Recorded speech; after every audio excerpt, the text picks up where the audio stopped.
Is that for YouTube? Okay. Okay. Good afternoon, everybody. We have just 1 minute. Oh, actually, we went from 1:29 to 1:31. How did that happen? Oh, 1:30. Time is moving around on us. Good afternoon. Laura, are we live? We are. We are live.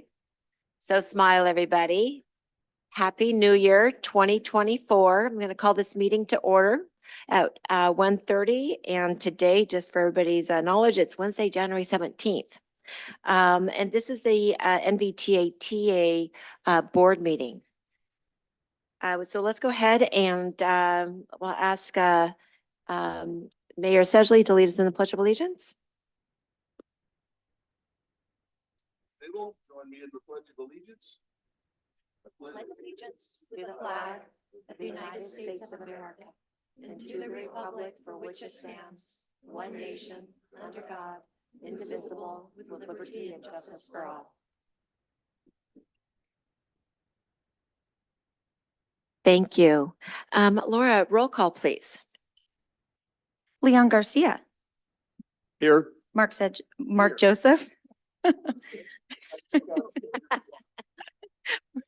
Joseph, Here. Donald Williams, Kevin Eisenberg, Here.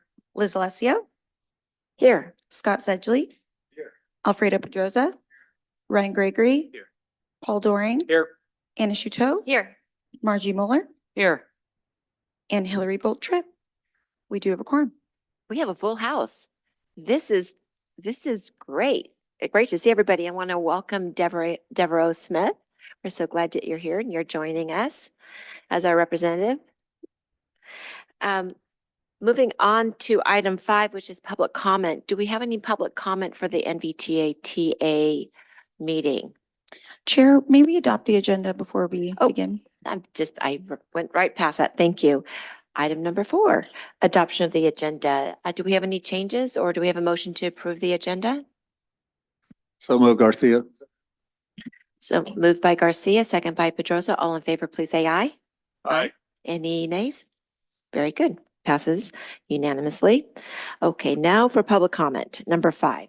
Do we have any public comment on this meeting? Not seeing any in the chambers. No. Okay. Are we entertaining anybody online today? Is anybody online with us? It looks like we do have a couple of participants at this time. Okay. Very good. And they're not asking to be on public agenda, so we'll move past that.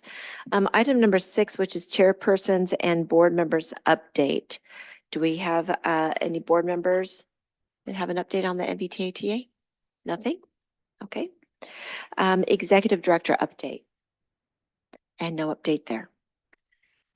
Moving on to number 8, we have one consent item. Those are the meeting minutes from the November 15th, 2023 meeting. If we don't have any changes, do we have a motion and a second to approve those minutes? So moved, Joseph. Moved by Joseph. I'll second. Second by Shuto. All in favor, please say aye. Aye. Any nays? Okay, thank you. Item number 9 is regular items and 9.1 is informational. This is on the sales tax replacement measure review of the draft ordinance and release of expenditure plan. Danielle Schmidt, and it looks like Antonio will be presenting this. Great. I'm going to go ahead and kick this off and we're going to tag team the presentation today. We had intended to bring to you today the final draft expenditure plan for your releasing that so that we could circulate it among the jurisdictions for approval. We did receive a lot of substantive comments from your public works directors, and we felt that it was premature to bring all of this to you at this point without us being able to sort of update our model and a few other things. The comments that we received are included in a super legible matrix in your handouts. We will email that to you so that you can read it. I don't know about you. I can't read it. So, but we will send you a copy of that via email. So today, though, we are seeking your feedback on 2 particular issues. One is the request to grant additional flexibility for capital projects within the funding programs. And then the second is the 3% floor that was established and whether this body wants to create additional flexibility around that. So with that, I'm just going to hand it over to Danielle and Tony. Danielle will provide you an update of sort of where we are to date on the things that we worked on. And then Tony will get a little bit deeper into the weeds on bonding and revenue assumptions. So Danielle? Yes, good afternoon. You can go to the next slide, Laura. So as Director Miller pointed out, we have received several comments from the Technical Advisory Committee, and we've been working with them for the last several months in a steering committee capacity on sales tax reform, and we will be meeting with them again later this week to review items in greater detail, but we have responded to all the comments that we've received so far, and we anticipate we will be receiving more. So to give it some background of kind of how we got here today, just to remind the public and everyone viewing. So Measure T is a half-cent sales tax approved by the voters in 2012, and it's been operational since 2018. It generates about $25 million a year, and it's pay-as-you-go. So it gets dispersed to the jurisdictions quarterly on a pay-as-you-go basis. And the whole sole purpose, the entire purpose of Measure T was to improve local streets and roads. So 99% of the funds go to local streets and roads rehabilitation. But if you look at the trajectory of pavement condition, although I think the County of Napa has made a couple point increase very recently in their pavement condition score, so kudos to the County of Napa. Over the life of the Measure T or pavement condition is remained relatively stagnant in the last 5 years or declined and will continue to decline over the next 20 years. So NVTA staff has been working with local jurisdictions on how we can improve the measure to function in purpose and intent of what it's supposed to do, which is deliver projects and improve the quality of the road for the entire county, for residents, visitors, and workers. So next slide, please. So since August, we've been working with your staff on some refinements to the current ordinance. So we are looking at extending the life of the ordinance for a 30-year time period. So it would take effect from June 30th or July 1st of 2025 and go to June 30th of 2055. Adding 12 years to the life of Measure T, which is the current measure. We want to, it would just be a sales tax renewal. There would not be, or a continuation of a sales tax that's already imposed on the community, so it's not a new increase. And the main focus is really to allow for bonding of the measure to bring money forward, because as we know, the purchasing power of dollars today is going to drastically decline in 30 years from now. So the funds today are going to be worth about 50% of what they are today in 30 years. And so really to get ahead of our deferred maintenance for the pavement condition, as well as to bring some money forward to capitalize on some critical regional capital projects on the highway system that this body has prioritized over the years, we believe that bonding is, the means to do that. Next slide. So proposed in the measure, we would address improved pavement condition by allowing to bring money forward and issue debt against the future sales tax revenues. We've revamped the local streets and roads formula, which Tony will go over in the next few slides, as well as we set aside a allowance for $80 million for regional projects off the top of the measure. We've also updated some language around the maintenance of effort to make it a sounder maintenance of effort and tied to sales tax revenues generated by each jurisdiction in more of a real time and dynamic. It would fluctuate over time. So if a jurisdiction received less sales tax revenues, their MOE requirement would go down. We've also heard the active transportation from our various discussions with the policy members, as well as the this board, we've understand that active transportation is very important. And so we wanted to improve the equivalent fund language within the measure. And so now class 1 as well as class 4 active transportation facilities would be an allowable expense for maintenance of effort in this draft ordinance, as well as routine maintenance. And with that, I will turn it over to Tony to go over some of the bonding and the local streets and roads formula. Thanks, Danielle. Antonio Honorado, I'm the Director of Finance for the Napa Valley Transportation Authority. So for the next slide, please. So for the last couple of years, for the last while, NVTA staff, as well as with the Public Works directors for all the jurisdictions, met on several occasions and agreed upon an approach to update how the local streets and roads revenue formula would be distributed under a new sales tax measure that could potentially replace Measure T. The formula was based on a hybrid methodology, a return to source for all the jurisdictions except for the county of Napa, which would receive a factor based on 50% return to source and 50% lane miles. Incorporated into this distribution formula was a 3% floor. City of Calistoga requested a floor, citing future sales tax may be volatile due to economic conditions at the time, but the city's needs, as well as all the jurisdictions, have the same road needs that must be maintained. So establishing a floor would ensure some predictability that a jurisdiction would receive a minimal level of funding. The consensus was to have a 3% floor, but not to exceed a 1% variance at the time of an adjustment. Meaning every 5 years, we would adjust the formula, and if a jurisdiction's percentage of actual sales tax generations fell below 3%, and for example, went down to 1.5% of actual sales for the county at the time of the methodology, that the 1% variance would push their percentage of return to source to 2.5%. So no more than a 1% recovery if their amount of sales tax generations fell below 3%, the 3% threshold.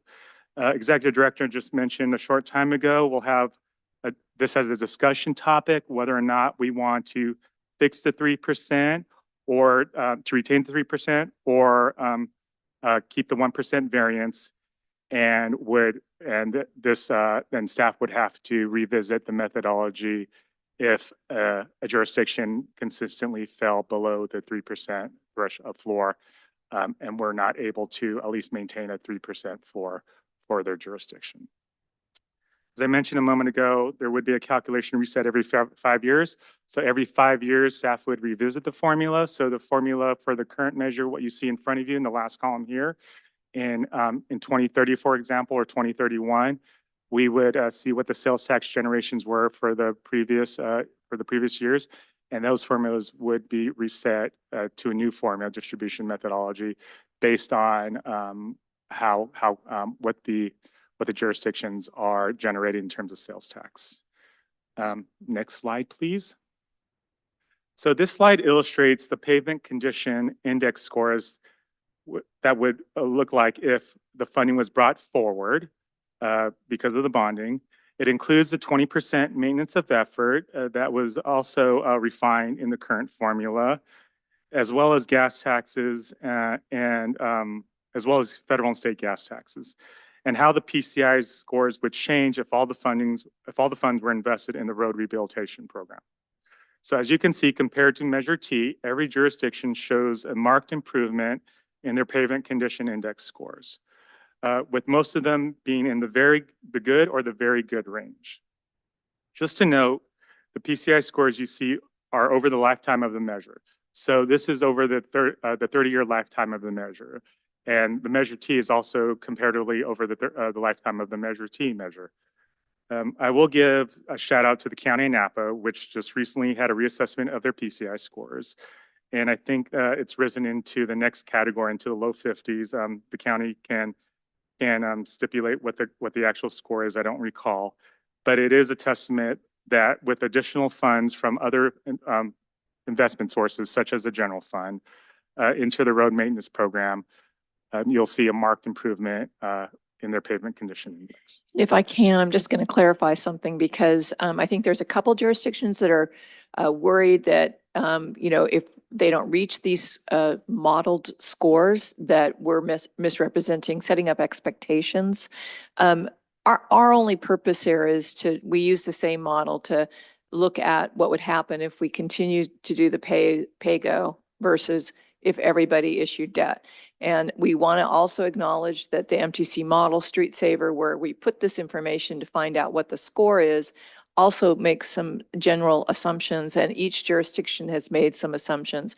An example is the city of Napa is very focused on making sure that their pedestrian network is built out.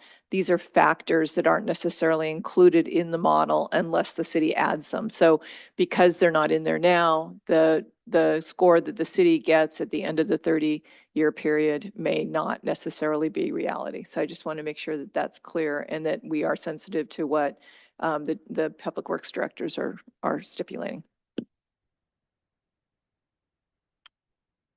Next slide, please. So in pursuit of advancing regional development, we are strategically setting aside $80 million for regional projects. This is a proactive step, which not only enhances the competitiveness of our tax agency, but also positions us favorably when seeking discretionary funding at a federal or state level. The $80 million will enable the agency to leverage up to $400 million for the implementation of regional projects that you see in the slide in front of you. Just a noteworthy example of advancing funds to leverage funds. So NVTA advanced the Napa County STIP funds, resulting in a successful award of the California Transportation Commission Senate Bill 1 Solutions for Congestion Corridors program. This leveraging of the STIP funds played a pivotal role in bringing the Sausco Junction project to fruition. And as you all know, and probably have written recently, that project, that mega project, is about to be completed sometime this year. And it wouldn't happen for another decade or two without leveraging those STIP funds. So it shows you the power of leveraging local funds to advance projects in the future. All right, next slide, please. So why are we looking towards bonding as an innovative financing strategy? Well, the agency is looking to bond to deliver projects faster, of course. We have seen the results of not bonding with the current measure. Although the Napa Valley Transportation Authority tax agency receives about $25 million in revenues annually through Measure T, the pavement condition scores have really not improved, and in some cases have deteriorated for a little bit. Labor and material costs have skyrocketed in the last few years, while inflation and supply chain issues have eroded our purchasing power. The smaller agencies need to bank their funds to implement bigger projects, but at the same time, seeing the value of their bank funds slowly deteriorate. Many larger projects must be done in phases. Currently, many larger projects must be done in phases simply because the money is trickling in and is not enough, while at the same time, costs are increasing at a very quick rate. Bonding will give the jurisdictions the tools to bring the money forward rather than the slow accumulation of revenues. Bonding will advance funds to kickstart these projects, these bigger projects. Another innovative financing strategies that is incorporated in the new ordinance is jurisdictions can borrow funds from other jurisdictions for projects that may be ready, and other jurisdictions may need a little bit more time to implement their projects. So one jurisdiction will be allowed to borrow, by mutual agreement, could borrow another jurisdiction's funding, temporary funding, to start their projects, and then pay the other jurisdiction back when the other jurisdiction's projects are ready. And also, a jurisdiction can advance a project by borrowing measure funds. This, again, is how measure funds can be leveraged with the bonding capacity that we're asking the board to consider today. So at this point, I am going to hand the presentation over to Executive Director Miller. Thank you, Tony and Danielle. I appreciate that. 1 second. Next slide, Vice please. Chair. I think Vice Chair has a question. Go ahead. Oh, there I am. Okay. Forgot which button is which. So on these inter-agency borrowings, there's still interest attached, right? So, That's correct. okay, and both agencies have to agree to the transfer. We can't just say, I'd like 10 million from Napa City and so forth. I would envision have to be mutually agreed by both agencies, and then it will come back to the tax agency for ratification. Okay, great. All right, thank you. Thank you, Executive Director. Go ahead. Great, thank you. So next slide, please. Great. These are the discussion topics, and if I could, I'm just going to run through these few slides, and then we can go back and talk about the multiple areas, but really the two key areas that we're looking for your feedback on, which is, again, the flexibility for projects and the 3% floor. So we have heard that from a number of board members that some have asked for additional flexibility within their amount that they would get as part of the local streets and road funds. And then other jurisdictions have requested funding from the $80 million program. The only thing I would add there is that the $80 million program, to Tony's point, is to leverage a significantly more amount of competitive revenues, grant funds, and I just also want to emphasize that, these funds are precious, and it took us over 20 years to deliver Soskel Junction. Without these critical funding sources, local funds, it will be very difficult for us to deliver the projects that are key down valley that support everybody in the region. So I just wanted to make a play on that. So the other issue that has come up is, or that we want to make sure to shed some light on, is the bonding costs and the benefits. I think Tony went over the benefits. One of the factors is that over the course of the 30-year period, all the jurisdictions will receive more money, but it's going to be lumpy because the jurisdictions allocations will be net of the cost of the regional bond debt payments. So, and we don't know what those are. We've modeled them in two big lumpy amounts. We're now taking a look at what it would look like in reality, like looking at other resources available to fully fund each of the projects that we're proposing, and how would those revenues be able to be distributed a little bit more evenly to relieve some of the pressure on the local jurisdictions. Now, you also would have the opportunity to bring your funds forward so that you could actually level out, the distribution and deliver projects in advance, which of course there's a lot of benefits to, as Tony pointed out. So the one other argument is that advancing projects will result in overall lower project costs, and it will get us around this gap between what the escalation costs associated with construction is. It's about 10.7%. I'm sorry, Laura, would you go to the next slide? And CPI has been up 4.6%, and our revenues come in based loosely on CPI. So that's a big delta right off the top, and trying to get around that. Bonding is one way of doing that. Next slide. So what this shows is how much each jurisdiction would get total over the 30-year period based on the three models that we created. And we've reviewed this with you in the past, but just to go over it again, and we've compared it to what Measure T revenues are left. So one is a pay-as-you-go option, which is to issue no debt. One is equal issuance, would be 5 tranches over the 30-year period. Ramp up would be a larger tranches initially, and ramping and having smaller issuances later on. And ramp down is the opposite. We would start larger and go smaller. So that gives you a feeling for what you get, and it's all compared, the pay-as-you-go and Measure T, and you can see over the 30-year period what the advantage is and what each jurisdiction would realize. Next slide. So I mentioned it would reduce construction costs because we'd be able to bring those funds forward. We would also have the ability to determine when we're going to deliver projects so we could take advantage of economies of scale, not only with projects within a jurisdiction, but we could also partner with other jurisdictions on common corridors. We could reduce the cost of road maintenance. If you upgrade your roads, then the cost of maintenance actually goes down for the first, 10 years and then continues to go up. But right now we have so much deferred maintenance that the cost of doing potholes and minor seals is significant for all jurisdictions. We can get projects ready faster and compete better for competitive grant funds. And we can reduce overhead costs that we pay Caltrans.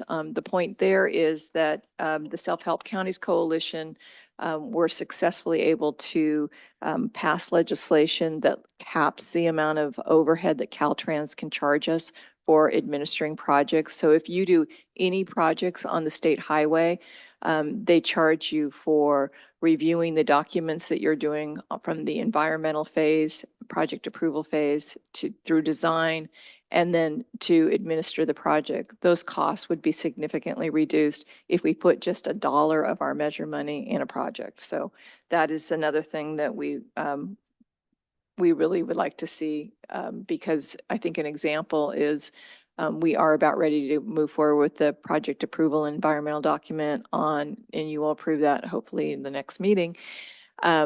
But Caltrans wants to charge us $400,000 just to review environmental documents. So that will give you a feeling for what they charge when we don't have that limitation. Let's see, next slide, please. So our next stage is that we're going to meet with the technical steering committee and we're going to refine the capital program delivery schedule, as I mentioned, to understand what those annualized impacts are to each jurisdiction's allocation and try to find a middle ground with that. We have looked at already that we would not issue any debt for the first 3 years. So we're looking at some other options for discussion with your public works directors. Next slide, please. So the other topic is that Calistoga had initially requested a 5% floor, and there was a lot of pushback from the other jurisdictions. So we settled on a 3% floor, as Tony pointed out, with a 1% variance cap, and that was proposed by the Policy Steering Committee.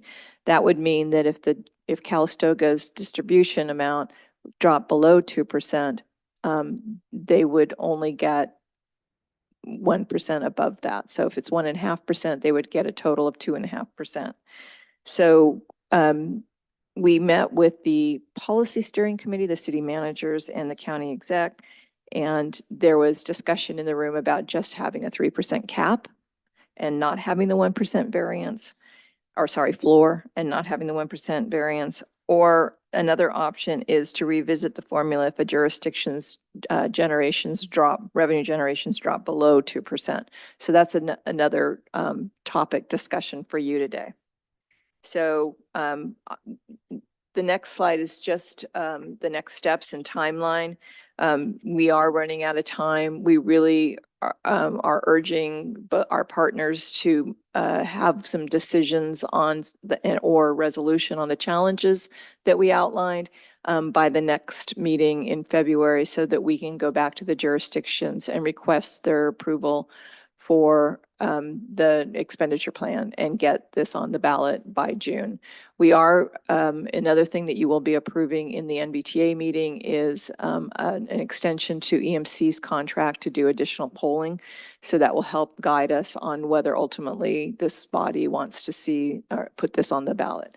So with that, I'll just bring back, maybe we'll start with the project distribution. Do you want to bring that slide back, Laura? That would be slide 9.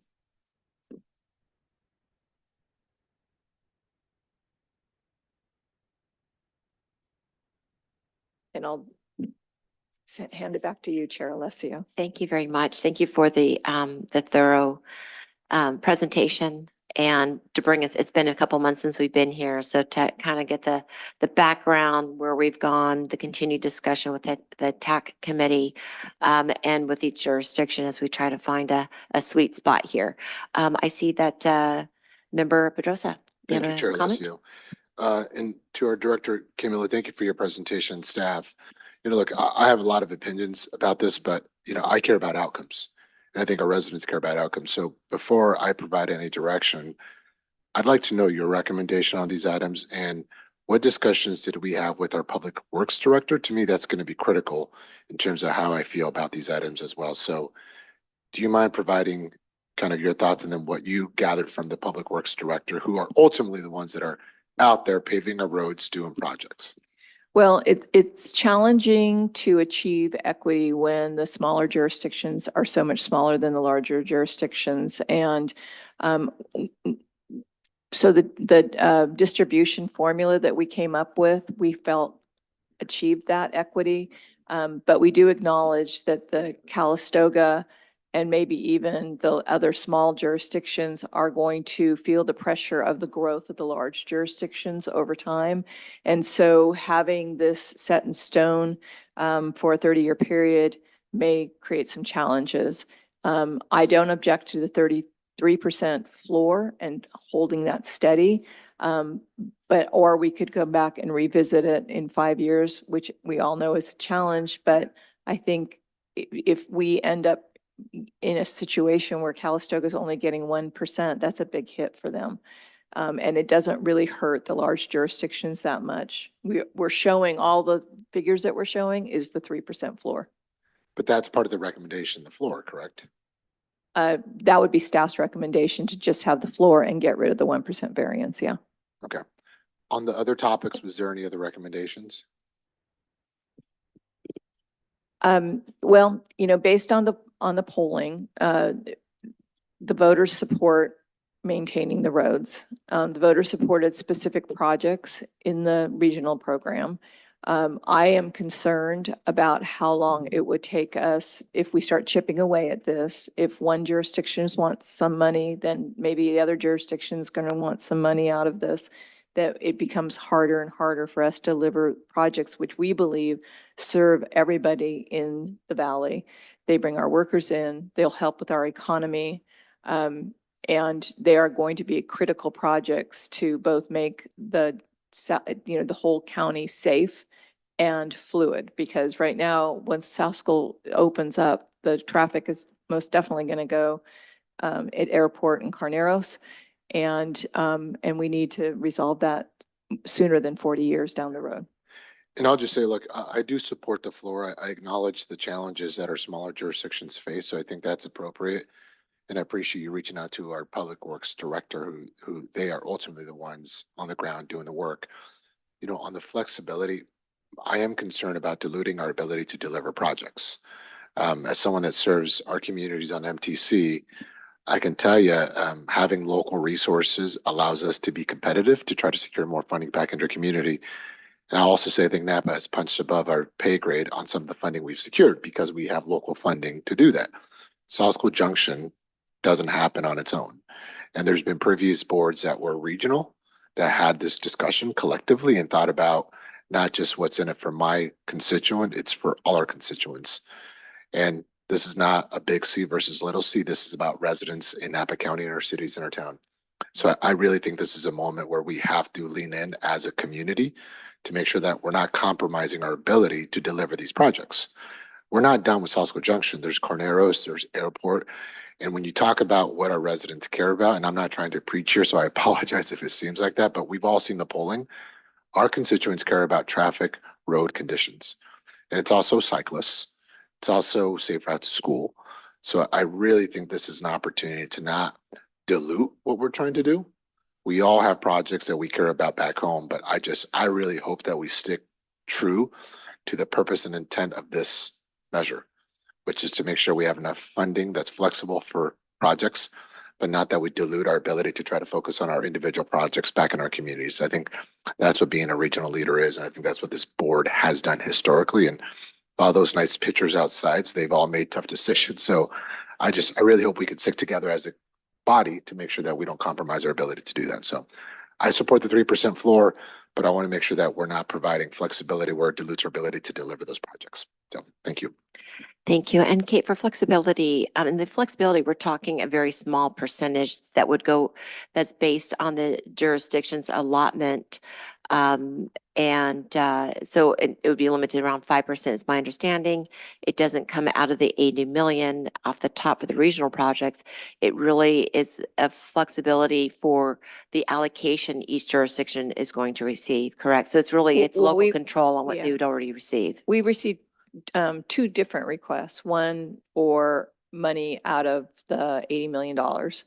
And then one that would use a certain percentage of their local streets and roads allocation for other capital projects.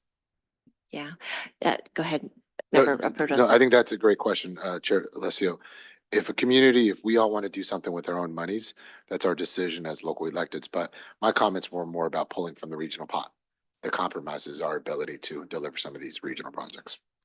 Thank you. And, you know, looking at the 80 million in terms of how that 80 million comes together, it's based on the percentage that each jurisdiction is allotting, and Napa being, you know, 40 something percent, county being 39 something percent. And so I think it's fair in terms of my understanding now, and I know there's more discussions happening with all the public work directors in the different jurisdictions in terms of the overall measure, but that particular part, correct? Trying to keep the 80 million for the regional project and try to keep that safe for the, you know, for the greater good. Well, that's what staff would like, but I recognize that the jurisdictions are struggling with their capacity projects and identifying new revenues for that, especially in light of the restrictions from every fund source that we have. So if a jurisdiction were to, you know, use a portion of their local streets and road fund for that purpose and didn't have any other revenues to support that project, we also could not provide revenues for that, except for out of the $80 million, which again caves the regional program. So that's a decision. Our STIP funds can't be used for that. Our OBEG funds can't be used for that. And those are the two main highway fund sources that we have. I think that's also important to clarify those parameters of what is Yeah. accessible and what isn't. But I do like the flexibility. I'm just kind of jumping ahead and I'm going to bring it down. I do like the flexibility where jurisdictions can work together, whether it's the city of Napa County and American Canyon, you know, St. Helena and Calistoga, whatever. I think that's great that they can pull and do some bigger projects together on that. So I'm going to go ahead and open the floor to Mayor Williams. Thank you, Chair. Yes, in Calistoga, we would like to establish that 3% floor without the option of variability. The schedule that's proposed with the variable option is based on volume, and that's in a way precisely what Calistoga is not about. We're about being small and semi-rural, and that quality, which is not volume, but small, is what makes this much of the Up Valley attractive to us. So imposing I'll call it a penalty, letting it go below that 3% would be contrary to the value of the Up Valley that's quantifiable in sales tax, but nonetheless does attract the folks, the visitors, and makes our county more valuable by virtue of its small quality. So in Calistoga, we would like to see the board authorize that 3% floor without the possibility of going below that.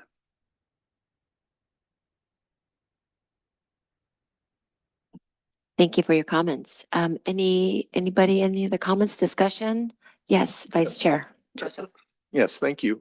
Thank you for the presentation and all the work you've been putting into this.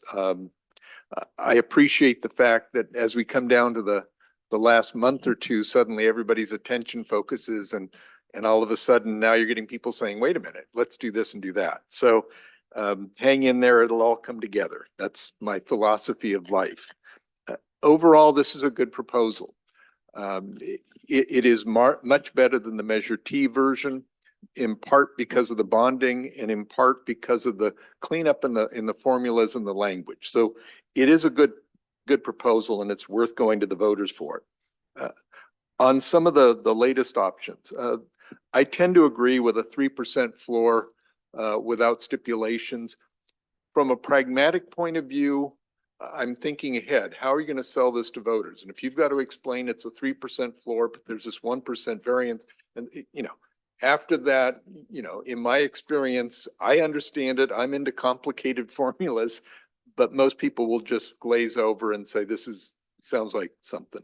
So for the sake of making it simple, and frankly, because we're a regional body of sorts, and we need to look out for the Calistogas, just as everybody's starting to look out for American Canyon. And so I think if we look at it as a regional type of thing, we're all in it together, and Calistoga's success will be ours and vice versa. So I would support a simple 3% floor and call it a day.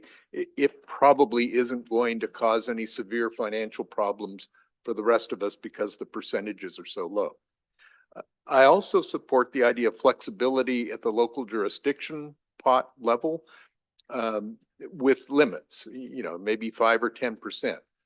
And part of that, again, is being very pragmatic. I know in American Canyon, if I'm trying to sell this proposal, the ability to talk about some local projects that won't poll well with anybody else because they don't know what we're talking about will still work. And I'm sure St. Helena and Calistoga can all cite their own. So giving us a little flexibility, I think will improve the chance of success.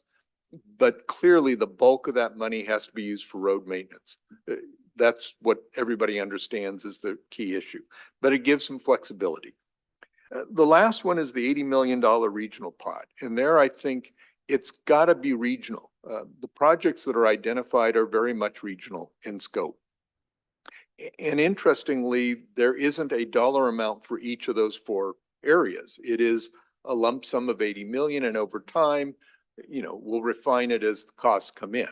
If we're lucky to continue punching above our weight on some of these, the first 3 projects, it may leave more money for the emergency response evacuation component.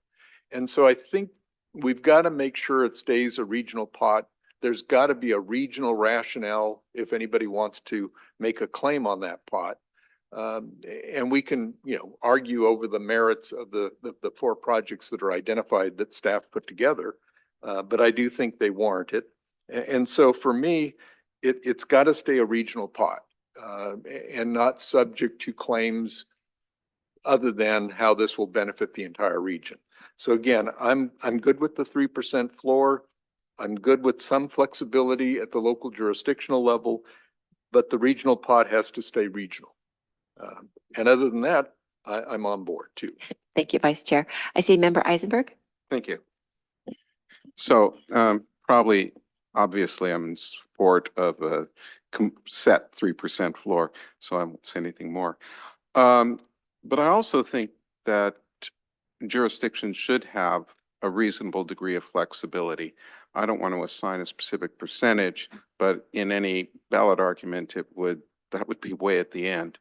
But I think it's important for each jurisdiction to be able to meet their needs, and maybe a road extension for some jurisdictions is going to alleviate traffic problems that road improvement for another jurisdiction will do the same. On the subject of the initial $80 million bond, and I totally am supportive of the 3 projects that are listed, and they're absolutely necessary. But in the interests of inclusivity, if there could be just a small percentage that would be allocated for evacuation improvements or other things that fit with the measure, that would go to the Upper Valley cities, Yountville, St. Helena, Calistoga, and specifically evacuation is something that affects us all, and especially in the Up Valley where we are the most susceptible to evacuation needs. I think this might add to some inclusivity and the United Front. It should not interfere with the 3 projects, should be a small enough amount so that those three projects can go ahead to improve overall transportation throughout Napa Valley. Thank you. If I can just ask a clarifying question, Member Eisenberg, when you talk about that flexibility and emergency evacuation, because we know emergency evacuation is very important for all of us. Are you referring to that out of the 80 million or out of your local just allocation? Well, those are three separate issues. So the flexibility is for a jurisdiction that wanted to use their own allocation specifically to do something, to do more than just road improvement or something Thank you. else. That's the 80 million specifically was a small percentage allocated to the three Up Valley jurisdictions to do something to support evacuation efforts. Chair Leslie, if I Yes, may comment please. on that. I think staff probably would not object to that if there was specificity about the project and how it would be fully funded. And then we could maybe identify other revenues to fully fund what we had envisioned the emergency evacuation project would be, which again is highway operations, including signage. And we understand that there's actually, CAL FIRE has purchased some highway signs already, so we would hopefully jump on that. We also want to put pressure on Caltrans and identify shop funds. We are the only county in the Bay Area without road signs to alert drivers to when there's a collision on the road or when we have an emergency evacuation situation. And the other critical need is for us to buy battery storage facility, use a portion of this facility for battery storage. As you know, we are transitioning to an electric fleet, and the state legislature and we have tried to work with the state legislature and PG&E to prioritize bus operations as an emergency power need, and they have not done so. So if the grid gets shut down, we are affected too, and we would have no way of evacuating hospitals, evacuating last 2020, we evacuated the city of Calistoga.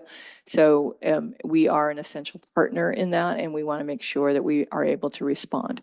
So with that, identifying what that project would be and demonstrating how it would get fully funded, I think is something that is more tangible to staff. Thank you. Did you have another comment? Yes, Okay, please. yes, And well. building on Kevin's comments there, looking at it from a strategic point of view, if the voters up Valley, at least in Calistoga, are presented with the regional options such as outlined here, those are not going to resonate with Calistoga. Particularly much, I know the case can be made that folks are coming through the American Canyon and up from Napa, and that's an excellent case, and there's no denying that. But at least in Calistoga, as well as much of this Up Valley, much of the traffic is coming from Lake County and from Sonoma County, from Santa Rosa. And so the only one of these regional projects that will speak to Calistogans, if not the Up Valley, is that emergency evacuation. If, however, $5 million, say, were peeled away from that 80 and designated towards, I'll say, Up Valley, that would give something for Calistoga and probably St. Helena, Yountville voters to really latch on to beyond the complex down in American Canyon. So from a strategic point of view, I know there aren't that many voters percentage-wise in Calistoga or Up Valley, but if we want to capture as many as possible, that will tend to bring those Up Valley voters in and probably not sacrifice much voting power down Valley either. Thank you. Thank you. Any other comments? Just Or a direction? question, if I Yes. may, Chair Leslie. So under the slide 7, Director Miller, doesn't it cover it already by saying highway operations and emergency evacuation? Or do we need to spell it out more? I mean, to that point, as I'm listening to everybody, there's nothing that would probably restrict that moving forward. And then this body could make a decision about a real project after this passes out of that carve out and understand, we have a better idea of what that project would be, how it's going to get funded. And then we could, I think, So it doesn't preclude us, no, if there's a project in Calistoga, under this criteria, No. it would be eligible for funding. So I think it addresses the concerns raised by our colleagues from Calistoga. I'm very concerned about assigning a specific number. We don't know what those projects may be. And quite honestly, I think we also have to look for other funding sources from the state and other, agencies that could support it, because evacuations are a regional issue. But again, I think the way it's laid out, it does make it eligible for those. I think that we would run into another regional measure 3 situation if we were to carve out from the specific projects that we're listing, but that last category of emergency evacuation, if we can demonstrate that that is a project that is, fully funded, moving forward in a way that would support evacuation, then I think we'd be fine. Thank you. Thank you for that question. Member Shuto, I see you reaching thank your, you. Yeah. for your mic. I'm just trying to make sense of this. So on that last bullet point that would be included, you're saying that the language there is open enough to allow for flexibility for a project that would come forward, that would be a regional project that would help with the traffic flow and congestion in Up Valley for the region. I We think could we'd make the have to case. have a nexus that it also is an emergency evacuation route. It was emergency, okay. If that is the line item, so that's the line item that we polled with. If that line item is consistent with, future polls and we got support for that, then yeah, but it can't, I don't, if we can't collectively build that nexus, then I think we get into trouble like the regional measure 3 issue, which is where the Taxpayers Association sued MTC because they claimed that there was no nexus between the bridge tolls and the benefits that were being delivered. Okay, Of course, they lost, but. okay. Are you good? Okay. All right. Yes. With Member Doring. with all due respect, this is the first time I've heard in all the many communications I've had for the last several months where I brought up on behalf of the city of St. Helena the need for emergency evacuation provisions in this ordinance. The last sentence on this bullet point said would include our system adaptive managed messaging signs and battery storage for Vine Transit emergency evacuation. We've proposed in the city of St. Helena that we would be able to use some of that $80 million to help us with a road extension adjacent to Highway 29. It's the Oak Avenue extension, which would help not only with traffic congestion, but for emergency evacuation purposes. It's listed in the plans, all of the plans that we have, including the county plan. The notion of having to demonstrate whether that project is fully funded really is basically precluding that project because it's not going to be fully funded. We should have a system where folks in jurisdictions should be able to apply for those funds just like any other project in a competitive fashion, whether it's any of the jurisdictions up Valley. But with all due respect, that language would not allow an Oak Avenue extension or an east-west collector extension that would get our residents to Silverado Trail. It's almost like we're trying to put too many roadblocks up here when we're asking for a little bit of a bone to be thrown to the jurisdictions up Valley. Whether it's 2 million or 5 million, there's still going to be $75 to $78 million left. I don't see that as critically undermining the regional nature of it, but those 2 million and 3 million are huge amounts of money for little jurisdictions. They mean more to us than they would undermine the regional value of the projects. You can be supportive of the regional value of the projects, but also be sympathetic to the notion that Up Valley also has traffic congestion and emergency issues. These are fundamental issues that we need to not just gloss over. These are important. And as mayor of the city, it is my obligation to fight for every dollar that'll help people get out of our community if there's a flood and fire. Absolutely important. And the voters are not going to be, as you said, it won't resonate. It's not going to resonate with my citizens. They're going to look at this going, it's all for Down Valley. And that is what we want to avoid here. And so it's frustrating to hear the sort of just glossing over this aspect of it. Emergency purposes has to be directly put in there and not limited to what's on that last sentence. We So- cannot live with that. Okay, well, so the project is highway operations and emergency evacuation. The rest of it is how NVTA staff defined what that was. I would also point out that of the $80 million, only $2 million was allocated towards that project, recognizing that we would use that to leverage outside funds to complete the project, which is about a $12 million project. So Understood, but I'm just a little frustrated that we need to work on the language. And I think it's unfair to say, hey, you have to have it all ready to go and have it identified and paid for in order to get into this expenditure plan. And I think that's a little, that's asking a lot for a small capacity city like St. Helena or Yountville or So just- Calistoga. yeah, let me just remind the board where we started from, which is carving out $80 million for a regional program.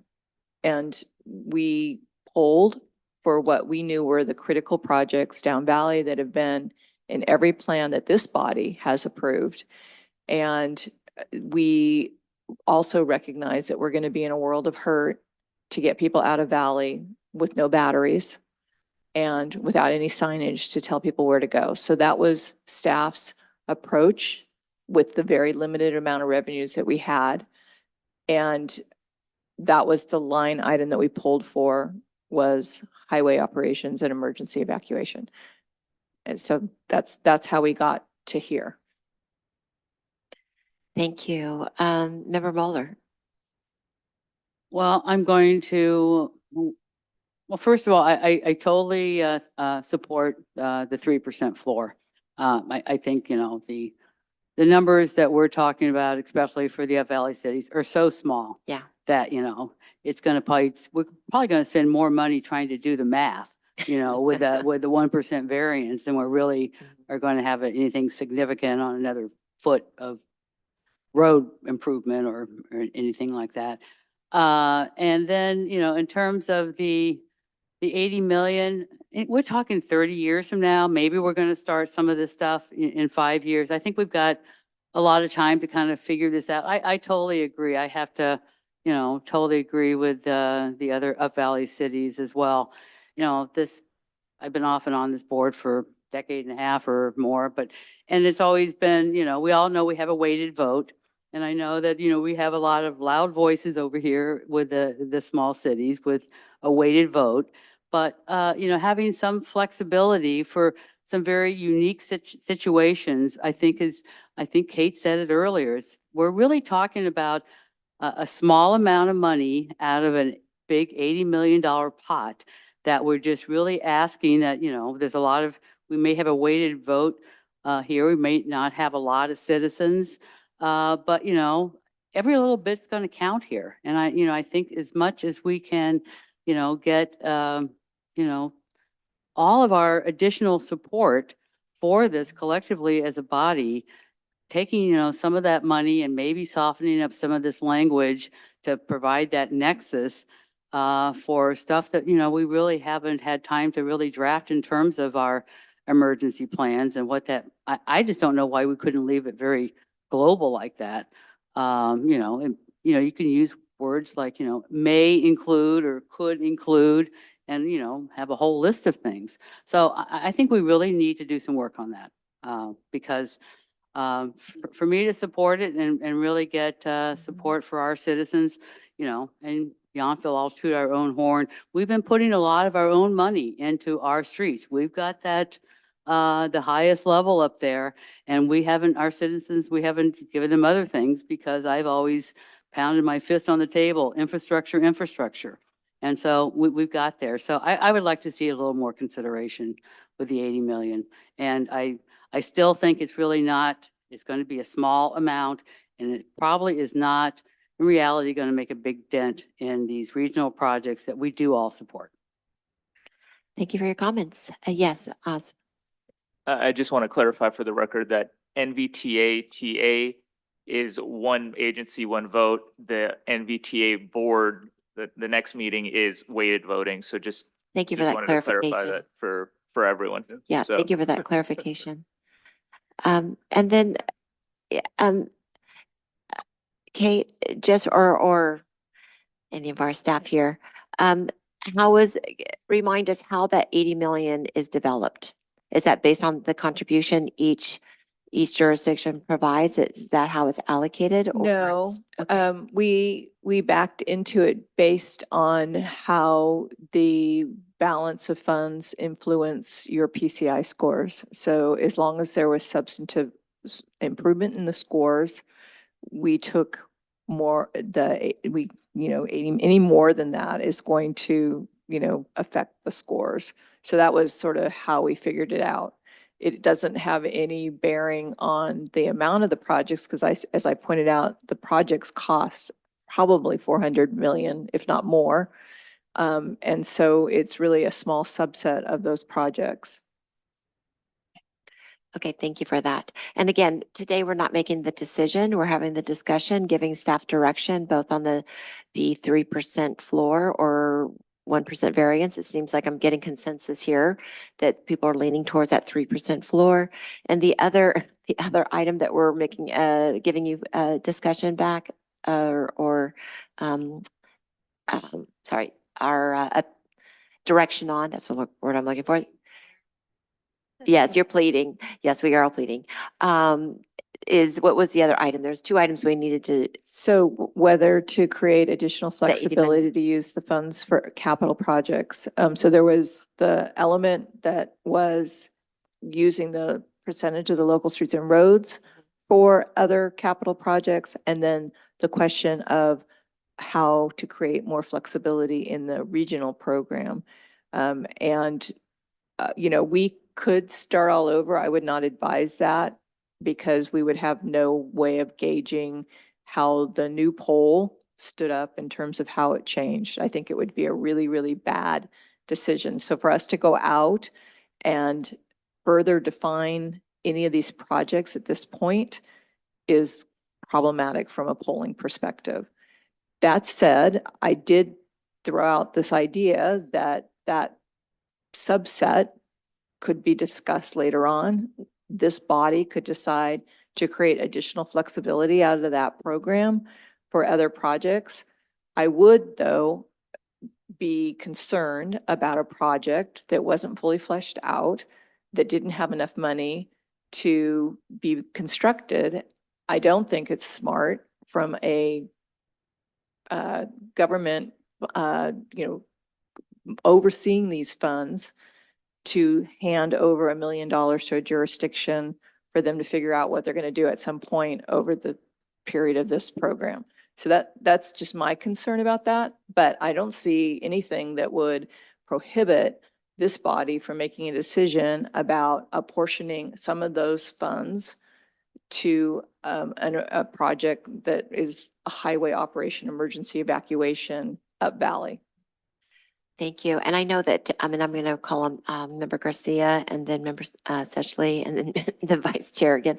And I do know, looking at this, I'm just going to give a little commentary here. We're far better if we approve this and it goes to the ballot, then we will be far better off as a region in each jurisdiction if this is actually supported by this body and is supported by the voters in the election. If you look at the numbers, the greater good is clearly there. So I want us to keep that in mind. I think it's always that devil in the details things. And I think some of these will actually go back to our public works directors to continue to work on, with Kate Miller, our executive director, on that too. But I am hearing some really good direction and really good feedback for us to take it and use. So on that, I'm going to bring this over to Member Garcia. Yes, thank you. Also, I support the 3% floor, but I was listening to our colleagues from North County. We were an evacuation center for people from Calistoga during that raging fire some years ago. And certainly we directly experienced with them what they were going through. If we want a ballot measure to pass, I think there's interest enough in American Canyon to support it. But those who will be voting find out what's in it for them and their community. Now, I don't know exactly how to draft that, but there needs to be some way to be sensitive to those needs for evacuation. Because I would think it's a primary concern when it's the fires raging all around your city, Calistoga, I do recall that. Fire department would come down, Cal Fire, would show us a map of where it is, where it's encroaching, and they had all the residents looking at the cell phone videos that the firefighters had because they were driving through town. Oh, my house is still good. Oh, my store is still good. And the relief that it brought to people. And I think that's very high on their list. Thank you. Thank you for that. Very nice of you. And Member Sedgley. I'll keep it real short. Yeah, we collaborate very well together up and down the valley, the mayors and the council members, all elected board members. And so what I'm concerned about is some of this is going to pit one against the other on just some of the discussion we're having today. And I know some small numbers if there's a little variance in Yountville, but the numbers, but a small reduction in our return to source are real numbers in Napa. And so, that's kind of what we look at. I think we're estimating it's going to be like a drop of about $1 million. I heard two, or like two. Yeah. And so that, So, yeah. that's what we have to look at. And then, the floor is coming out of probably that share of money. In part. To pick that up. Yeah. So let's just be careful that this doesn't pit one against the other. I know Up Valley needs they're valid and they're legitimate and we need to address them. But that's where the mayor of Napa comes from is I'm concerned about, if NVUSD changes its status of funding, that could reduce, the ERAF and vehicle licensing fees, that could reduce our general fund by 10% if that happens. And that could happen in 10 years or in 5 years. That's all I have. Thank you. And then Vice Chair. Yes, and I agree. I think the emergency response and evacuation is important and has to be factored in.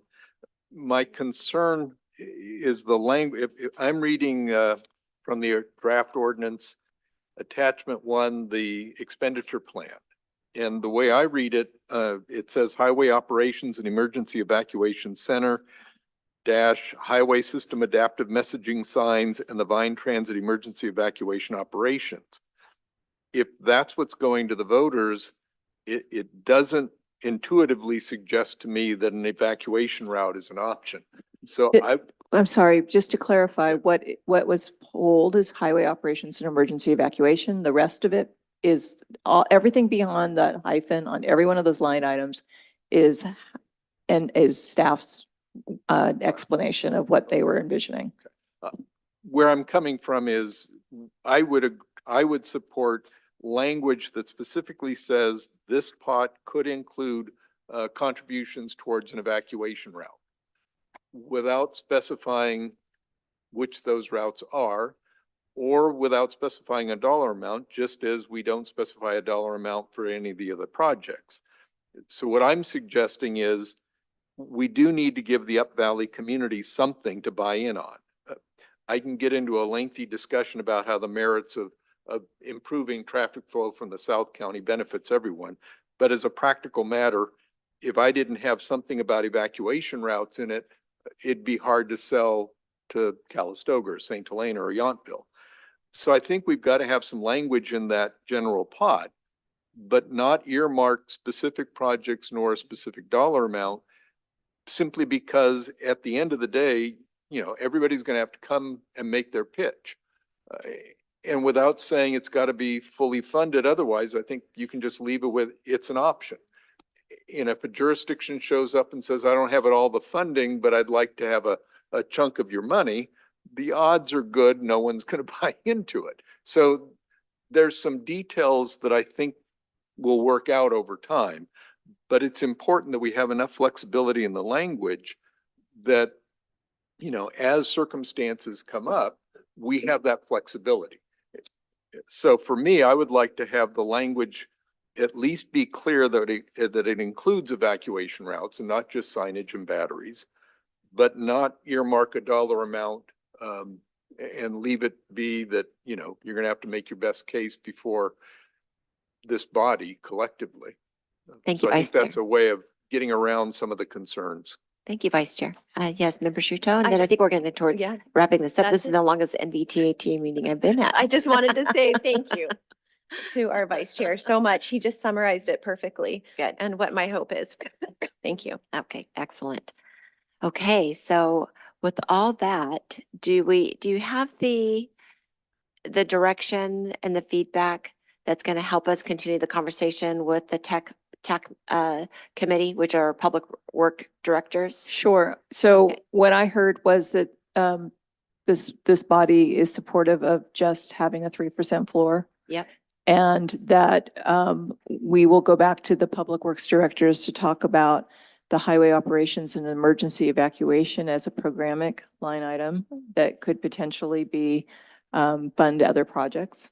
Great. And then I think we will work with the public works directors also on whether or not there is interest in having flexibility and what percentage out of the local streets and roads allocations.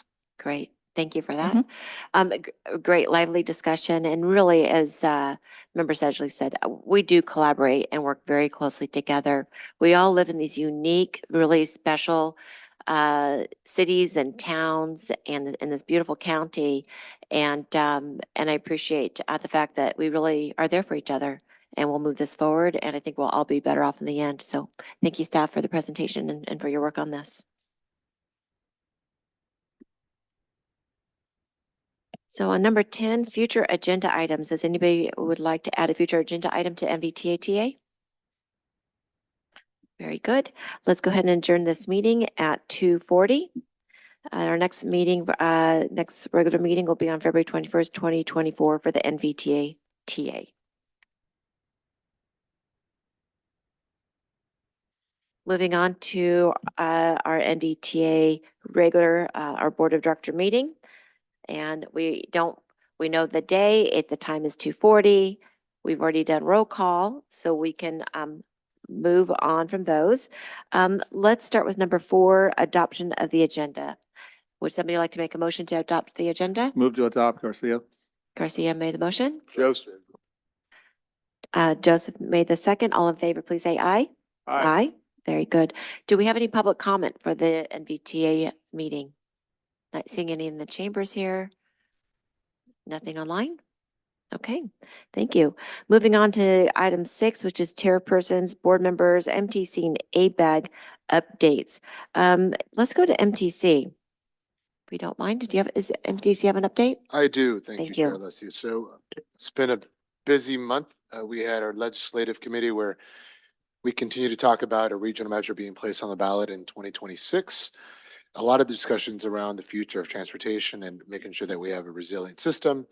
Part of the discussions we're having is we have 27 transit operators. Should we be encouraging more collaboration, more consolidation? That makes a lot of people nervous. Fact is, it's not about our transit systems, it's about the people that use our systems. So we're having some really good discussions. Senator Wiener introduced a spot bill, allowing him and us to work together on potentially creating a bill that we could all support. It's a long road ahead. The important part, it will be coupled with a revenue measure that needs to fund this. What we've been focused on, and as chair of MTC, making sure that we are hopeful that the regional measure passes, the funding's there, but it also allows MTC to have more authority around encouraging people to work together. There's a lot of big discussions around, the big operators like BART and Caltrain, and everyone thinks their system runs great, and I think they do, but this is about the future and how can we be better. And knowing that if we're going to meet our climate goals, we need a robust public transit system. And as someone that rides BART pretty often, it is safe, it's reliable, and it's convenient. So I encourage you all to ride it. I will say that on December 10th, the California State Transportation Authority, also known as CalSTA, appointed MTC's Chief Deputy Director Alex Bockelman to the State Transportation Task Force that will be making policy recommendations on how to grow transit ridership. I will also note that our very own Kate Miller is part of that task force. And I will say, that's a huge accomplishment to be from Napa and to be at the table of this discussion with the Secretary of Transportation is a huge thing for Napa County, and Director Miller deserves that in spades. So we're very lucky to have her at the table as she embarks on a new quest of making sure we recover better than how we were before. We've also been looking at BAFA and the release of funding. Many of you know that there was a pilot project for $28 million around, affordable housing and new construction. And we also got $5 million in Epic County specifically, which was a huge lift to address homeless and housing. There's also a regional measure being discussed, also tied to ACA1, that we are working with our housing advocates around putting something on the ballot. And I know we're talking about putting a lot of things on the ballot. The fact is, we need to make sure that there's sources and revenue opportunities to do these outcomes that we all want to achieve. And we've been working with our housing leaders on that front. So happy to answer any questions if there are some. Clarification on the last ballot measure that you talked about, the tied to ACA1, is that for 2026? 2024. And that's in addition to BAFA? That's the one that we're talking about. Okay, the BAFA. Okay, very good. Yeah, Thank so you. it's tied to potentially lowering the voter threshold if ACA1 is not successful and we need 2/3. Yeah. That is a very big lift to think about. So we're having honest and real conversations with leadership around what the advocates want to do for housing. We know that we need new tools in the toolbox. So Yeah. Thank you. Thank you for that report. Is there an ABAG update? ABAG will meet tomorrow. I'll have a report next meeting. Thank you. I don't have an update. Do any board members have any updates they want to share? No? Okay, we'll move on to item 7, which is our executive director update. Great. I neglected to wish all of you a happy new year. It's been 2 months since we met last, so nice to see everybody. We have 2 new staff members that I'm going to introduce. Joanne Au is joining NVTA in the role of senior accountant. She has a Master of Science degree in accounting from St. Mary's College of California and comes to us with 10 years of accounting experience. I also learned that her undergraduate degree must have been at the University of Washington where I went, so we have that in common. Go Dogs. I couldn't care about sports, but that's what you say. Thanks for throwing it out there. She is originally from Hong Kong and came to Northern California via Seattle, currently residing in Moraga. Joanne loves to travel and experience different foods with her daughter, and so we want to just welcome Joanne to the team. Another new staff member, Emily Sherrier Botts, is joining the agency as our communications and outreach coordinator. She has a degree in journalism and psychology from the University of Oregon. With extensive journalism and media experience, Emily was a perfect fit for this role. She has been editor and publisher at the Sonoma Index Tribune for the last 5 years and was recognized for building strong connections with that community. Emily resides in Petaluma with her husband. Welcome, Emily. And the good news is they both love dogs, so we can continue to have our dog policy going. That's great. Project update. So lane closures on State Route 29 over the weekend of January 6th and 7th went without a hitch. For those of you traveling in the vicinity, you would have enjoyed the new northbound overpass. And the southbound overpass lanes will be open at the end of February. So stay tuned. Project's moving along quickly. Regional activities staff participated in a transit priority policy workshop on December 12th, hosted by MTC and AC Transit. Participants included representatives from the regional transit systems around the region, county transportation agencies, Caltrans, and advocates. The workshop was intended to elicit ideas to improve transit priority and to understand constraints deploying transit in various areas around the region. And that will culminate in a report. We were notified earlier this month that we will receive $448,000 for 4 paratransit vehicles from the FTA, Federal Transit Administration Section 5310 program, which is a program overseen by Caltrans. I'd like to acknowledge Tony and his team for seeking and receiving these grant funds. Well done. And then I would also like to acknowledge Tony and his team this month for audits. Again, completely clean, no findings, shows the level of commitment and understanding of the complex work we do and the focus on validating that NVTA staff are good stewards of public funding. It both reflects the high ethical standard of the NVTA team and our regulatory knowledge managing the federal, state, and local government funding we receive to carry out our work. Well done, Tony and Renee Kulik and Cindy Westerberg. I would acknowledge Joanne, but she just got here, and so she didn't work on last year's accounting, and I'm sure will be just as good going forward. And then finally, some sad news. Betty Rhodes passed away on January 9th. And Betty served on the Paratransit Coordinating Council for years and helped the agency pass Measure T, which is when I first met her, and was an all-around champion for all the things that NVTA and Vine Transit does. We will miss her greatly, and staff wishes to extend our sincere condolences to her family and her friends. Safe travels. And that concludes my report. Thank you, Kate. Thank you for that. And again, welcome Joanne and Emily, and congratulations, Tony and your team, including Renee and Cindy and all. So it's a team effort. Moving on, do we have a Caltrans update today? We do. One moment. Oh, good. Amani's here. Thank you. Hello, Amani. Happy New Year. Yes. We look forward Hi, to having you. Happy New Year to all. I think I can't share my video from your side, but I can go just quickly through the report. So Happy New Year to all again, board members. Quickly going through the Caltrans report, we have currently the 34 active projects, and most of them are moving on track. One project which is in bid phase, and we have 9 projects in environmental phase that are moving on track.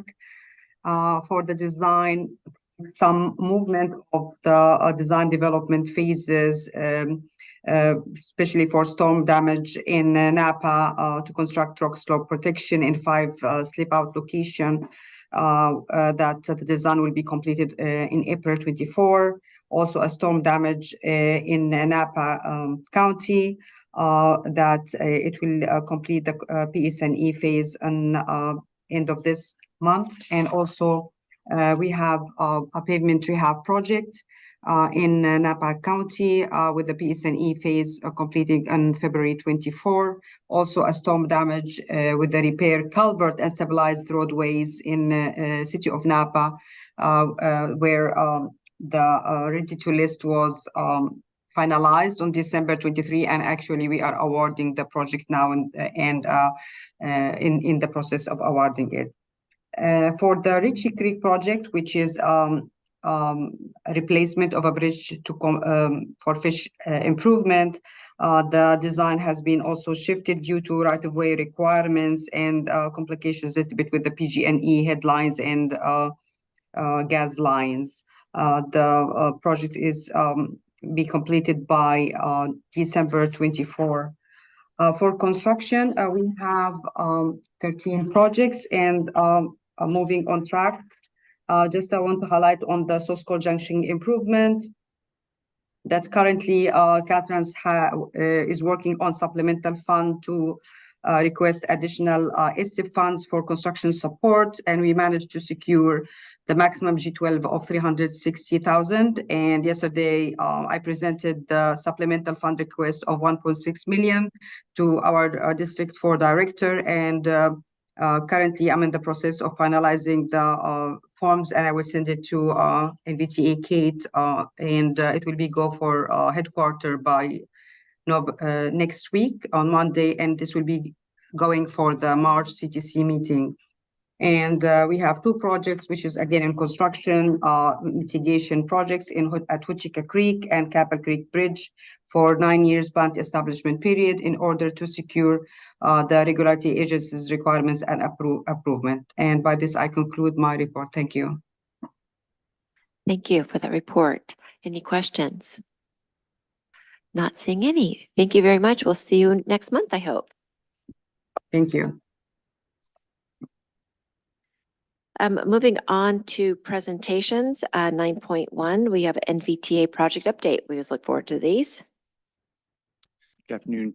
Good afternoon, Chair Alessio, Vice Chair Joseph, and directors of the board. I'll be giving, well, my name is Grant Bailey, Program Manager Engineer, and I'll be giving a project update once the slides come up here. I'll try to keep it brief. I know we been a long meeting already. All right, so starting out with the Vine Trail project, reached some significant milestones at the last quarter of last year.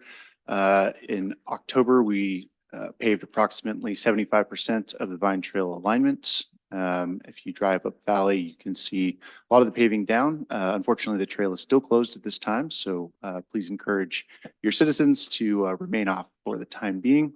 Also happy to report that we completed all work in Reach 7, which is in Calistoga at the end of the year. Installed some final bollards there and also some trees along Lincoln Avenue. We're pretty much done and dusted in that area.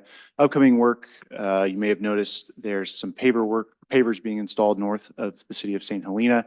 Also planting going on throughout the trail segment, and then kind of moving, well, as the rain really kicks up here over the next couple months, work will effectively be suspended. You may see some minor work going on here and there as weather allows and contractor crews are available. Next slide, please. Snapshot of our progress through December of 2023. So our working days, we have actually exceeded our total contract allowance, and we are now at -8%. We are working with our contractor and construction manager to bring their schedule up to date so we can understand the total impacts of delays, mostly as a result of the utility conflicts that we encountered for most of the project. And hopefully by the next update, I'll be providing we'll be back in the green as far as working days go. So we'll issue a contract change order and provide additional days to the contractor. As far as progress payments goes, we have issued about 60% of the total value of the contract, or just under $8 million for work completed through December. Next slide, please. Vine Bus Maintenance Facility Project, very significant milestone reached in December that we received power from PG&E, and so now the whole facility is powered. We are working through the building commissioning process, starting up the HVAC units and the other maintenance equipment throughout the facility to make sure everything's working. We've also ordered furniture and office equipment for the facility, which we're being told is going to arrive right around the same time we're planning to move in at the end of February. The last order of work that is actually a separate contract through a power purchase agreement will be the installation of a photovoltaic system or solar system. And work should begin, I believe it's March 15th, and will continue through the end of the year when the system should be powered up. Next slide, please. Snapshot of progress through December. We have worked through and expent all but 1% of contract working days and progress payments on the project. We're just working through punch list items. We've generated, I think, a list of about 150 items for the contractor to, I guess, fix or finish everything from adjusting door jambs to moving that massive pile of dirt out in front of the facility right now. Next slide, please. Moving on to the Sausville Junction project, the major update here, Director Miller already discussed, but earlier this month we did some lane closures, or Caltrans did some lane closures to shift traffic from the old alignment of SR 29 northbound traffic onto the new alignment. And looking forward here, by the end of February, we should be shifting southbound traffic onto the alignment so the contractor can connect the two roundabouts you see there in the photo. This project is on schedule to be substantially complete. There'll still be a fair amount of minor paving and landscape work to do, but by probably mid-May is what the contractor's targeting, so we avoid the bird nesting season, which was a fairly costly mitigation for the project. Next slide, please. Moving out of construction into our design and planning projects, the SR 29 American Canyon Multimodal Improvements Project. So in the last 3 months, staff issued a request for proposals for engineering and architectural services for the project approval and environmental phase of the project. Item 11.1 on today's agenda will ask the board to consider a couple of agreements to push this project into the next phase. And if those agreements are approved, we will then move into generating a project approval document with Caltrans, and also working to obtain environmental clearance for the project. And the two alternatives being considered outside of the no-build alternative is signal improvements to the 6 intersections through the corridor, or replacing 5 of the 6 signalized intersections with roundabouts. I'll discuss that later with the request for approval of those contracts. Next slide, please. The Napa Valley Forward SR 29 in intersection improvements project. The major update for this project is on January 2nd, MTC closed the comment period for the draft environmental document for this project. MTC will now take those comments that were received, incorporate them into the final document, and select a preferred alternative for this project. And really, that's what the improvements will be at Rutherford Road and Oakville Cross Road. And at a later phase, they'll consider improvements at Madison Avenue. Next slide, please. The Amola Corridor Complete Streets Improvement Project. Last I updated the board, the city of Napa was waiting to hear about a grant application that they had submitted for Safe Streets for All. Unfortunately, in December, we learned that that application was not accepted. And so NVTA and the city will be working to bolster an application or improve an application for the ATP cycle that's coming up here starting in February with applications due in June. And so more to come on that project as we continue to seek funding. Next slide, please. And then finally, the State Route 37 project. First, to talk about the Sears Point to Mayor Island improvement project, which is kind of the interim project. Design continues for that project. There are monthly meetings with the project development team. And at this time, they're targeting completion of design in 2025, which should then allow for construction to begin, I believe, in early 2026. For the overall corridor, the longer term 15 to 20 year and multi-billion-dollar projects, the major item that I guess the policy committee, executive steering committee, and the project leadership team are working towards right now is restructuring the partnership structure. Right now, there's kind of three bodies at various levels.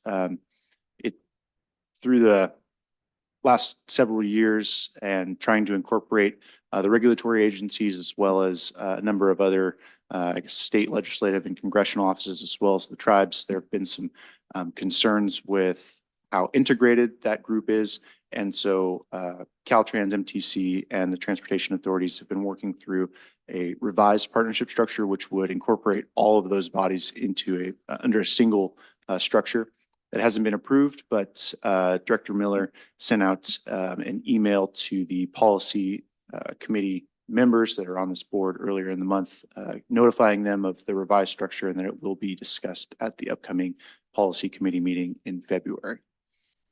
Next slide, please. That concludes my presentation. I'd be happy to answer any questions. Thank you, Grant. Any questions? Member Pedrosa, did you have a question or is that light on from before? Okay. Member Shuto? I do. A very important question. What is the date that you think the Vine Trail will be open between St. Helena and Calistoga? Great question, Director Shuto. Sorry for not mentioning that.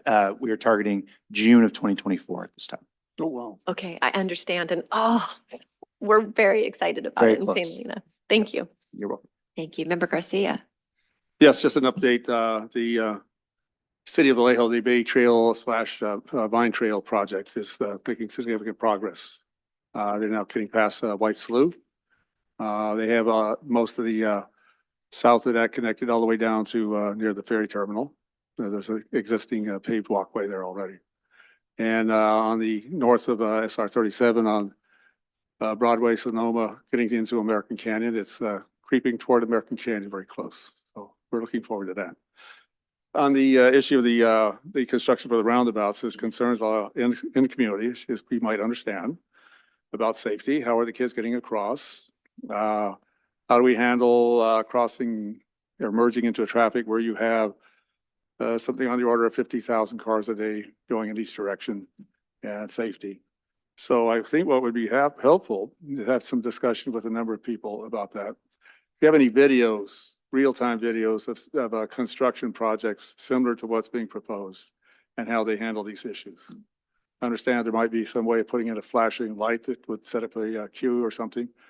I don't know that folks are aware of that, but I think if there's some presentation we can give to the community to address their concerns about it, their safety, then that would be helpful in moving forward in a more positive way. Thank you. Absolutely. And if you'd like to ask this question to get more information specifically from our consultant team who are actually on the line right now, At item 11.1, we're happy to do that. But just note that as part of the scope for this next phase, there are a number of workshops planned with the community and the various boards and organizations within the area to do some public outreach, gather what the community wants, and really try to engage them and figure out what's best and what everybody in the area actually wants. So, Well, I think visuals would be very helpful with what I'm talking about. Show me a real time someplace in the world where this is working with what we're proposing. that's a great comment, and that'll be the first thing we do, and see what kind of Thank you. response it garners.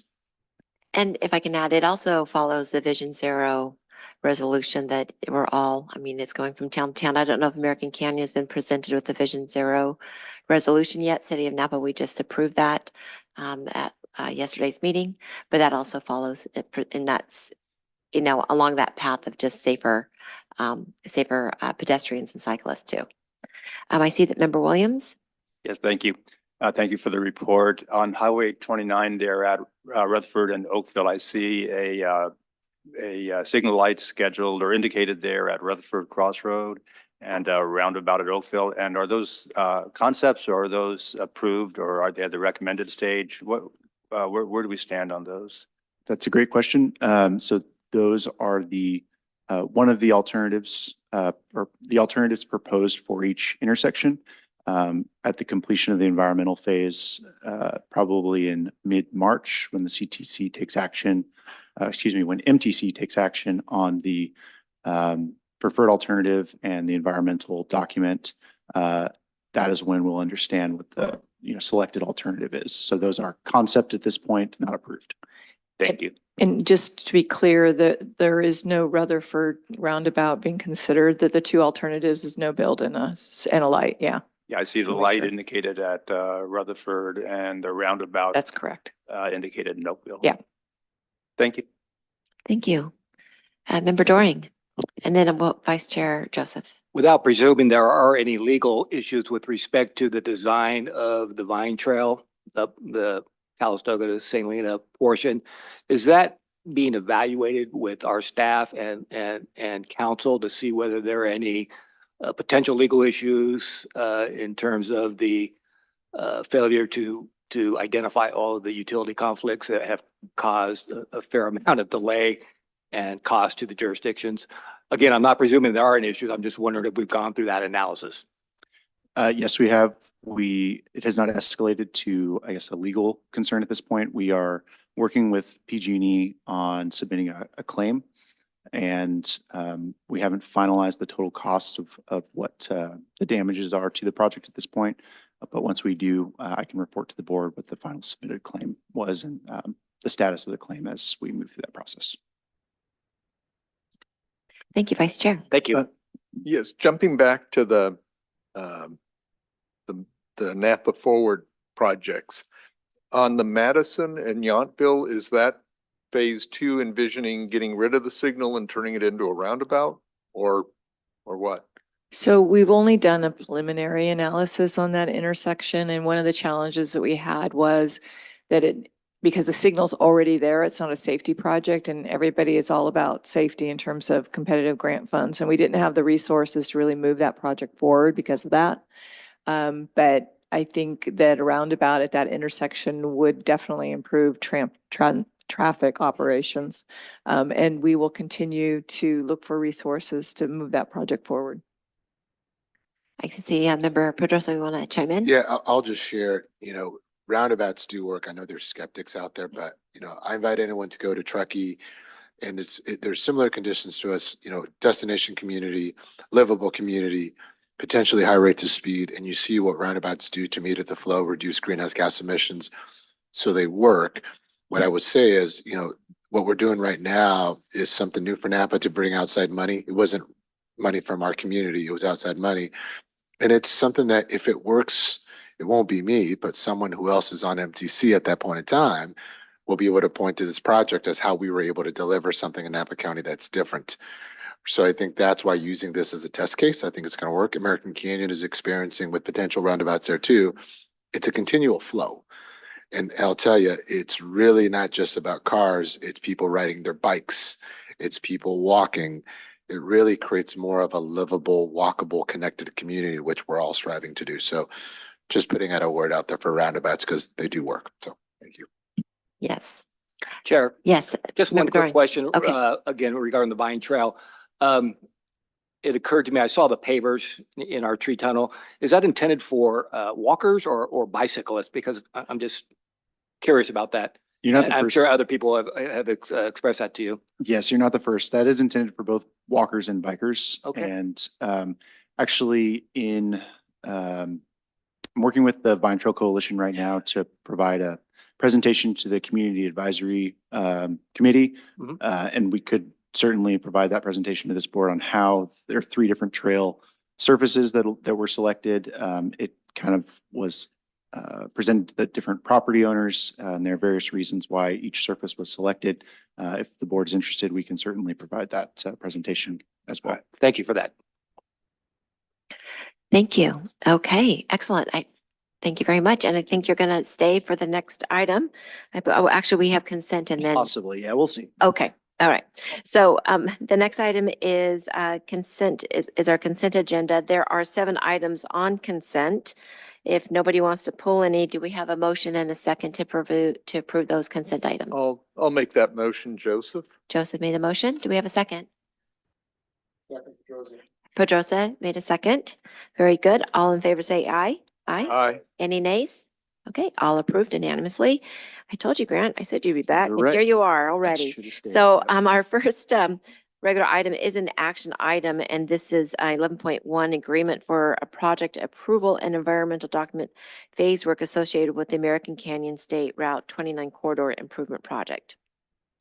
Right, so this item presents 2 agreements, one with the city of,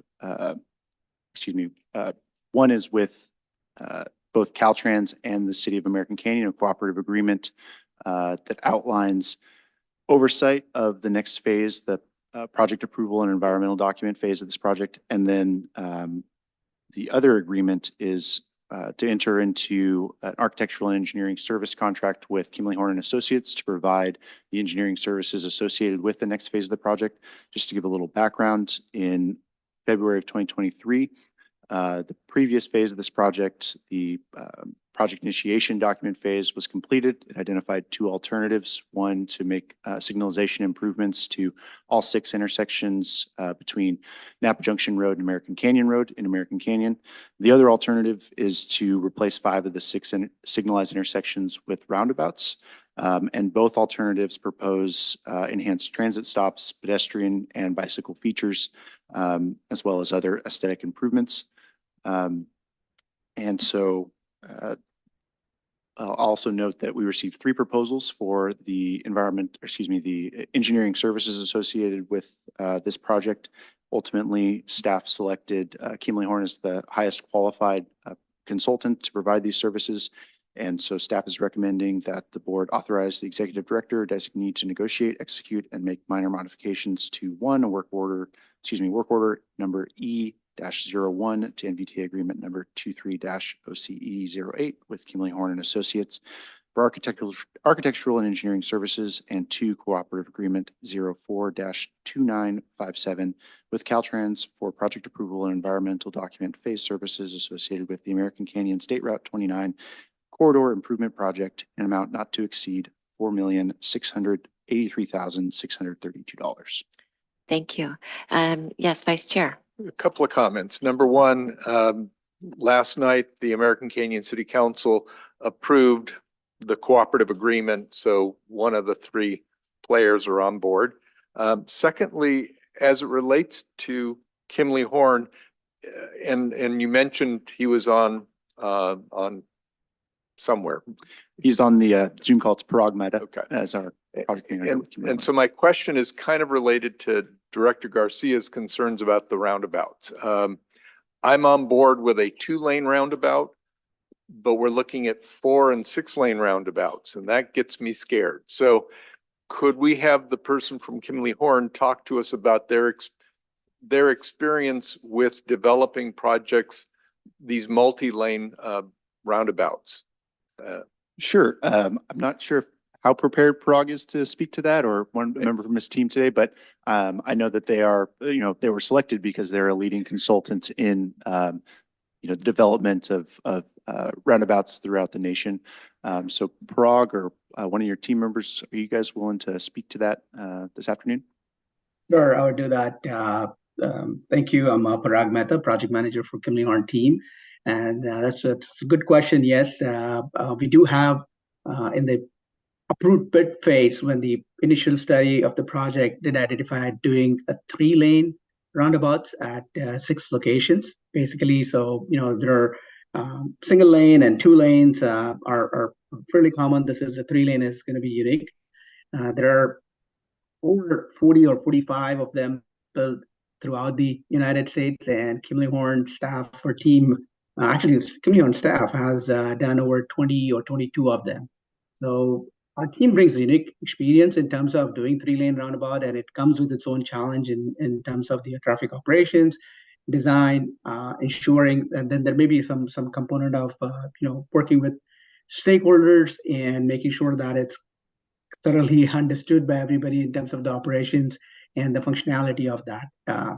This project has 2 alternatives, of course, the corridor and then the roundabout. So the both will be studied, and we have the qualification and the skill sets to do it, and work with stakeholders and of course you all throughout the process to develop them.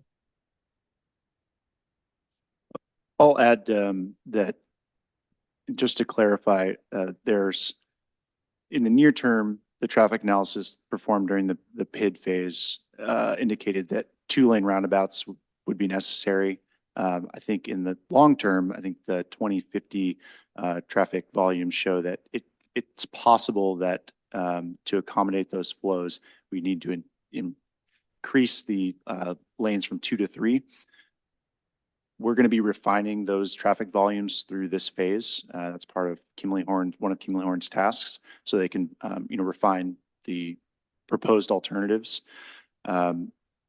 As we, work through the refinement of the traffic volumes in the near and long term, I'll continue to report to the board on where we're at and what the analysis is showing.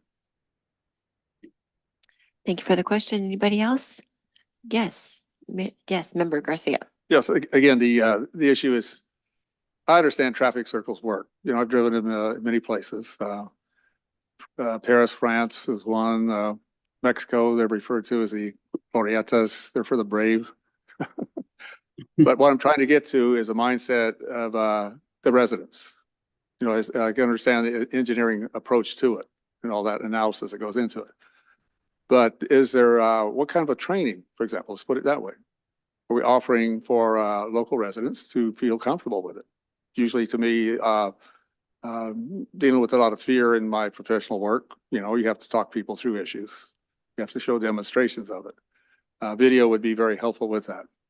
From a driver's perspective, you're coming into the traffic circle. This is what you're going to have to do. You're going to want to walk across it, ride your bicycle. This is what makes you safe. Understood. And so I guess I'll first say that we haven't selected roundabouts just yet. So okay, if we do, and there's a phase between the phase I'm asking or staff is requesting to be approved, and when we go to construction, that's design. NVTA, that's probably more of an internal staff activity. It's possible we could have our consultant develop some type of training that we could then broadcast to the various users, whether they're vehicle users, pedestrians, or bikes, through the social media, traditional forms of media, to ensure that the knowledge is there prior to the implementation of the project. So thank you. That would be helpful. I think absolutely. For a lot of people, they've never driven through one before. And the one on First Street in Napa, no disrespect, kind of scares a lot of people. Takes a while to get used to it.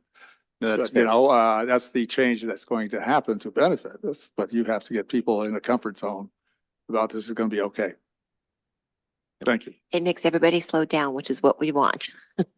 If that works and keeps things moving. So we're very happy with our roundabout. Anybody else? No? Okay, so this is an action item.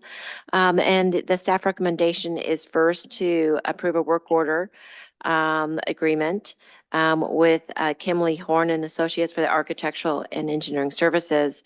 And then two, second, approve a cooperative agreement with Caltrans for the project approval environmental document phase service associated with the American Canyon Site Route 29 Corridor Improvement Project. And you'll see the amount of funds there. I'll move approval of the staff recommendation. I'm not sure if you opened public comment on it, but Thank you. I'll You're still right. move approval. Okay, and let's actually, thank you. We have your motion and I will ask for public comment.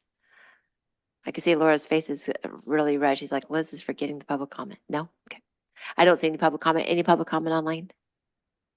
Okay, very good. So we have our motion for approval. I'll make that second. Okay, Joseph made the second. All in favor, say aye. Aye. Any nays? None? That passed unanimously then. Thank you.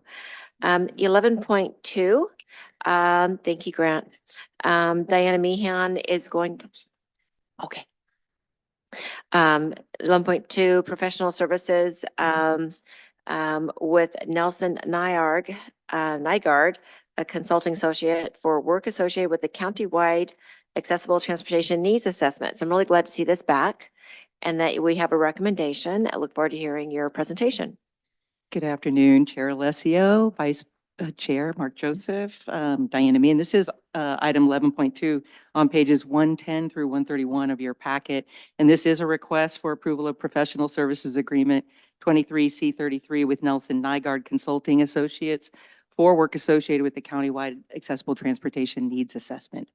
And the goal of this assessment really is to identify the gaps and the needs for transportation services for older adults and individuals with disabilities.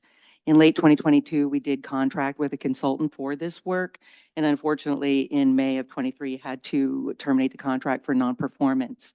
NVTA released a new proposal in October 23. We had a pre-proposal conference on the 20th of October with 7 firms in attendance and received 1 proposal from Nelson Nygaard for this work. It was reviewed by a selection committee and deemed that the proposal was responsive to the RFP. This analysis will complement work that's already underway by the County of Napa, older adults assessment. Now, while that assessment doesn't particularly or specifically look at transportation, this one will, and we will be coordinating our effort again with the efforts that they have completed to date.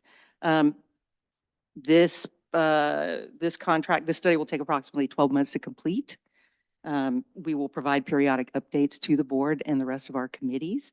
Staff is requesting that you do approve this contract with Nelson Nygaard Consulting Associates in the amount of $146,887 plus a 10% contingency for a total contract amount not to exceed $161,576. And that concludes my report. I'm happy to answer any questions that you have. Thank you for that. Do we have any questions or comments? Yes, Member Doring? Just some background information as to why there may have only been one proposal. I don't expect a whole narrative on it, but what's your sense of it? Sure. We actually, when we only received 1 proposal and we had several people in the room for the pre-proposal, we do contract the associates and make that request, why didn't you propose? And again, sometimes it's timing, it's staff constraints that many of these proposers do have on their firms. There's always a number of reasons, sometimes timing. It was later in the year, we're heading into the holidays, but predominantly it's just staff resources. So Nelson Nygaard, I will say, is working on the coordinated plan for MTC. It's a similar type of plan that's regional. So they have quite a lot of experience with this. That's good to hear. Thank you. Member Williams? Yes, thank you. I was going to ask that question. Thank you for asking it. And I'm concerned when contracts are terminated. Can you outline what happened in the previous situation? As a contractor, sometimes there are conditions, and can you just outline that for us? Sure. Most of it had to do with the data analysis and how that was being distributed or disseminated. We will be going back to, we were having difficulty with them bringing the data forward in a means that most could understand. It was challenging when we were trying to distribute this information to the stakeholder groups for them to understand the data. We're going to reevaluate what that data looks like and whether or not we need to collect additional data for those needs. Just lack of performance and lack of communication was a lot of it. with outreach to the community as well. So we're hoping to do better So on this that. was. And I would just add, sorry, Director Williams, that we have never canceled a First time. contract in my 12 years that I've been here. And so it was a pretty unique situation, and I fully support Diana's recommendation to do what she did. So this was a unilateral decision, not a mutual decision. That's correct. Thank you. Thank you. Yeah, and I know that was a difficult decision for staff, but it seemed to be unavoidable, and it did put a delay on this, needs assessment. That's very important. I'm on the board for the Napa Solano Area Agency on Aging. I know transportation based on needs assessment they did, is critical, it's high on the needs. And so this will help us create a path forward to address those needs. And then I would just ask, if you haven't already, would you stay in touch with the Napa County Aging Commission so they They're know part of the where we are? stakeholder Because I know group. this is something that's very important to them too. Very good. This is an action item. If there aren't any other questions, do we have a motion to approve staff recommendation? Oh, gosh, public comment. Thank you. I'm rusty. It's been 2 months. Public comment. Not seeing any online? I'm not seeing. Okay, now I'll ask for a motion. I move that we approve staff recommendation. I'll Thank you. second the motion, Garcia. Okay, so we have a motion by Shuto, a second by Garcia. All in favor, please say aye. Aye.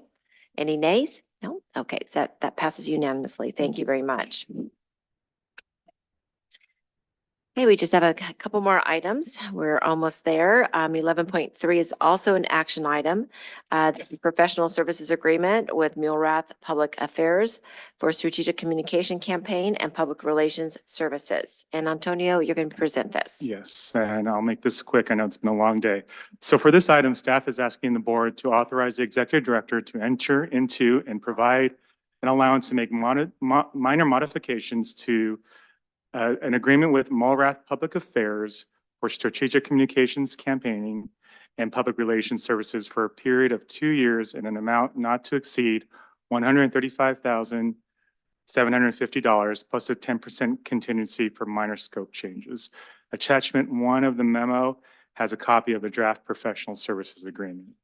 So NVTA is looking to elevate its public outreach by hiring a public relations, a PR firm, to spearhead and promote the Vine Transit system, as well as engage the public on the informational campaign of the proposed transportation sales tax measure when it is circulated to the jurisdictions and to the public. And to also have other informational campaigns on agency initiatives. For example, Director Garcia pointed out having some sort of informational campaign on roundabouts. If we chose to implement roundabouts down in the south of the county, a PR firm would be a perfect example of how they can assist us in the educational campaigning of promoting roundabouts as, a quality of life for the southern part of the county. Also, as you're aware, staff has been looking to strategically create and disseminate positive narratives on the benefits of using the public transit system to make the system more attractive for users to use. By hiring a PR firm, NVTA can proactively communicate the benefits and the positive impacts of the transit services on the community. On the transportation sales tax measure side, Mulrath will be utilized to highlight the benefits of the sales tax reform, disseminate information effectively, and achieve campaign objectives. So as a local public relations firm, Mulrath has the expertise to ensure that campaign messages are well crafted, targeted, and aligned with the tax agency's overall goals. Strategic communications is essential for a coherent narrative that resonates with voters and achieves the desired impact. Mulrath has a proven track record with implementing successful transportation sales tax informational campaigns.